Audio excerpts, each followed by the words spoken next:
Bismillahirrahmanirrahim. Assalamu alaikum wa rahmatullahi wa barakatuh. Nous avons parlé de l'importance du dhikr. Aujourd'hui, nous allons rappeler que le dhikr a plusieurs degrés. Effectivement, il y a le dhikr, le rappel, l'évocation de Dieu qui est accompli par la langue. Il y a celui par le cœur et enfin celui où la langue et le cœur s'associent et c'est le top. Effectivement, il se peut que le croyant évoque Allah subhanahu wa ta'ala sans pour autant être attentif aux paroles qu'il dit. C'est ce qu'on appelle le dhikr de la langue. Vous dites Alhamdulillah, Alhamdulillah, mais votre cœur n'est pas présent. Vous le dites seulement avec votre langue. Ceci étant dit, même sans concentration, nous sommes récompensés. Que ta langue ne cesse d'être imbibée par l'évocation d'Allah subhanahu wa ta'ala, disait le prophète sallallahu alayhi wa sallam dans un hadith rapporté par Tirmidhi. En ce qui concerne le second degré, il consiste à occuper son esprit et son cœur par le rappel. Et ce, même si la langue n'y contribue pas.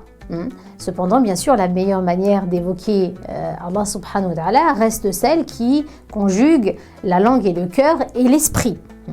D'après Abdullah ibn Mas'ud, radiyallahu anhu, le Nabi sallallahu alayhi wa sallam a dit j'ai rencontré Ibrahim alayhi salam durant mon voyage nocturne et il m'a dit Ya Muhammad, passe le salam à ta communauté de ma part et informe-les que la terre du paradis est bonne, son eau est pure, sa terre est plate et que les plantations du paradis consistent à dire Subhanallah, Alhamdulillah, La ilaha illallah. Alors multiplions ces adhkar afin d'avoir dès à présent des plantations du paradis. Dans un autre hadith, le Nabi sallallahu alayhi wa sallam disait prenez votre armure contre l'enfer. Cette armure consiste à dire Subhanallah, walhamdulillah, wallahu akbar, wa la ilaha illallah, car elles viendront le jour de la résurrection comme prélude, puis elles succéderont. Ça veut dire quoi? Ça veut dire qu'elles reviendront pour nous protéger. Elles écarteront de nous le châtiment et elles seront les bonnes œuvres qui vont durer.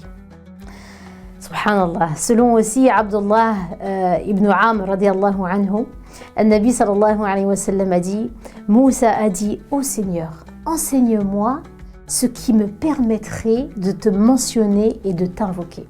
Et il fut répondu à Moussa alayhi salam Ya Moussa, dis la ilaha illallah, qul la ilaha illallah. Et Moussa dit ô Seigneur, tous tes serviteurs disent ça. Il dit la ilaha illallah.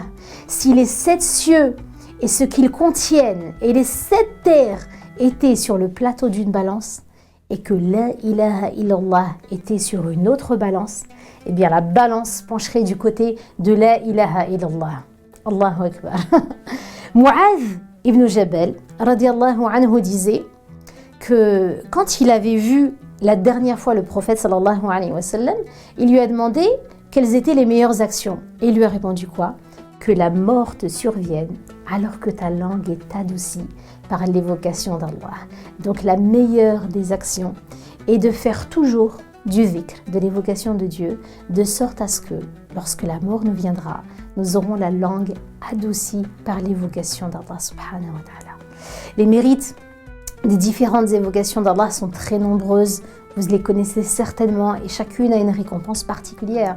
Par exemple, si on dit 100 fois Subhanallah, Sa'd ibn Abi Waqqas radiyallahu anhu rapporte que le Nabi sallallahu alayhi wa sallam a dit est-ce que l'un d'entre vous serait capable d'accomplir chaque jour 1000 bonnes actions? Et l'un de ceux qui étaient en sa compagnie lui a demandé comment le faire. Et le prophète sallallahu alayhi wa sallam lui a dit en disant 100 fois Subhanallah, il vous sera inscrit 1000 bonnes actions et il vous sera enlevé 1000 péchés. Subhanallah. Le fait de dire aussi Alhamdulillah 100 fois. Le Nabi sallallahu alayhi wa sallam disait certes, les meilleurs serviteurs d'Allah le jour du jugement sont les Hammadoun, c'est-à-dire ceux qui répètent souvent Alhamdulillah. Et enfin pour Astaghfirullah, le prophète sallallahu alayhi wa sallam dit ô vous les gens, repentez-vous à Dieu et demandez-lui pardon. Certes, je lui demande pardon chaque jour 100 fois. Donc, nous devons au moins demander 100 fois pardon à Allah subhanahu wa ta'ala chaque jour. Et pour terminer, j'aimerais vous rappeler l'histoire de de l'imam Ahmad ibn Hanbal. Ahmad ibn Hanbal était très réputé pour son savoir. Et une fois, il était en voyage. Il était en voyage et il s'est arrêté dans une mosquée. Et après avoir prié, il a voulu rester dans cette mosquée. Il a voulu rester dans la mosquée, sauf qu'une personne est venue l'en sortir. Il lui a dit « Tu dois sortir parce que je vais fermer la mosquée ». Et donc lui, bien entendu, n'a pas osé lui dire « Moi, je suis Ahmad ibn Hanbal, ce grand imam que tout le monde respecte, etc. » Il sait que s'il l'avait dit, il lui aurait permis de rester.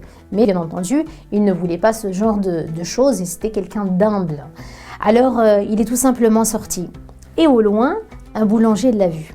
Et il l'a appelé, il lui a dit « Viens te réfugier dans ma boulangerie ».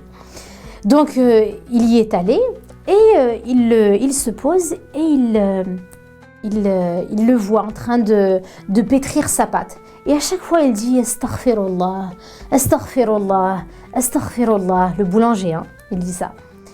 Et Ahmad ibn Hanbal était étonné. Il lui dit « Tu fais tout le temps ça ?» Il lui dit « Oui ».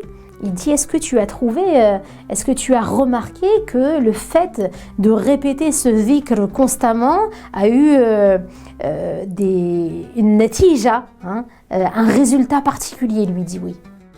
Il lui dit « Chaque fois que j'ai invoqué Allah subhanahu wa ta'ala, chaque fois que j'ai demandé quelque chose à Allah, que j'ai fait des du'as, Dieu m'a toujours exaucé. Sauf une du'a. » Donc l'imam Ahmad ibn Hanbal était étonné, il lui a dit « Ah oui, et quelle est cette dua, si je puis me permettre ?» Il lui dit « J'ai toujours demandé à Allah de me permettre de rencontrer un jour l'imam Ahmad ibn Hanbal et je ne l'ai encore jamais rencontré. » Il était vraiment étonné et il s'est dit « Subhanallah » et là il lui a dit « Alors sache que je suis l'imam Ahmad ibn Hanbal. » Vous voyez les bénéfices de l'istighfar et les bénéfices de toutes sortes de dhikr qui nous lient à Allah subhanahu wa ta'ala. Nous n'avons juste pas idée de tout le bien que ça peut nous apporter, aussi bien dans notre bien-être spirituel, dans notre bien-être physique, aussi bien ici-bas que dans l'au-delà, qu'Allah subhanahu wa ta'ala nous compte parmi les personnes qui l'invoquent kathira, qui l'invoquent avec abondance. Wassalamu alaikum wa rahmatullah.